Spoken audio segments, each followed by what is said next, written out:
अब बात आ गई कि पितरों की विदाई कैसे करें, क्योंकि मावस का दिन होता है, वो पितरों को, सर्प पितरों को बुलाने को होता है। सर्प पितर आपके आ जाते हैं, कई पीढ़ी तक के तृप्त अतृप्त पितर सब आते हैं आपके पास। अब जो उनका टाइम पीरियड है वो खत्म होने वाला है, आपने उनका आवाहन तो कर लिया, अब उनका विसर्जन भी तो करना है।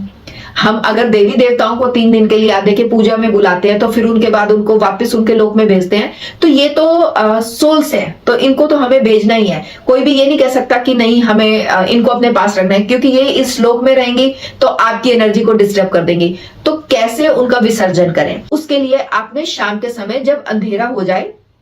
एक दिया लगा के, सरसों के तेल का दिया लगाएं। 4 मुखी नहीं लगाना, 1 मुखी लगाना। 1 मुखी दिया लगाएं और एक गड़वी में जल लेकर उसके प्लेट रख के उसके ऊपर वो दिया रख ले, और एक कोई भी लकड़ी का डंडा लेकर, और अपने घर में कोई भी 2 जने इस प्रक्रिया के लिए आपको चाहिए होंगे कि एक जना उस जल में जो है वो गंगा जल थोड़ा सा मिला ले, और पूरे घर में हर एक कमरे में, इवन आप टॉयलेट बाथरूम में भी, अपने किचन में भी, अपने आगे पीछे का जो आंगन है उसमें भी पूरा छींटा लगाते हुए और इस दिए की रोशनी हर जगह दिखाते जाए। एक जना हाथ में दिया पकड़ के चले और एक जना पीछे से छींटा लगाता हुआ चले, और हल्के हल्के आपने अपने घर के हर दरवाजे कुंडे खड़काने हैं और पितरों से प्रार्थना करनी है कि हे पितरों, आपका जाने का समय आ गया है, आप हमारे को, अपने वंशजों को आशीर्वाद देकर अपने लोक को गमन करें। पूरी आशा है कि आप तृप्त हुए होंगे, आप अपने लोगों को जाएं, आप फिर से अगले साल आना। रक्षक की तरह रखना है, तो उसके लिए इनको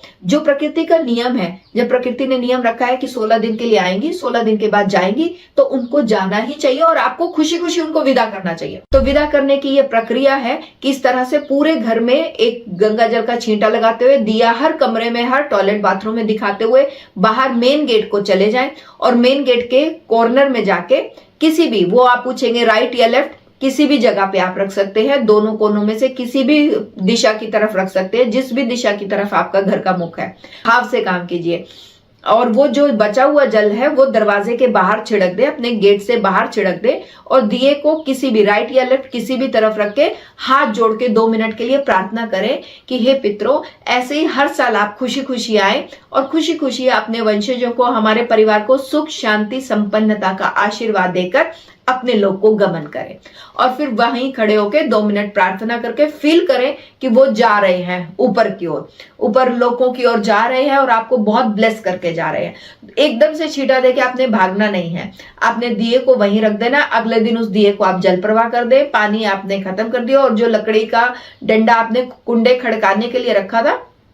उसको आप कहीं पे भी घर में यूज कर सकते हैं, या उसको भी आप थ्रो आउट कर सकते हैं। तो इस तरह से उनकी विदाई भी मावस पे आप जरूर करेंगे। तो आई होप कि ये सारा विषय जो है मैंने आपके क्लियर कर दिए होंगे। और भी किसी तरह की आपको जानकारी चाहिए हो तो मुझे कमेंट बॉक्स में बताइएगा, मैं नेक्स्ट टाइम उसी से रिलेटेड वीडियो बनाऊंगी। तब तक के लिए टेक केयर, ब्लेस यू, जय माता दी, खुश रहें, ब्लेस्ड रहें।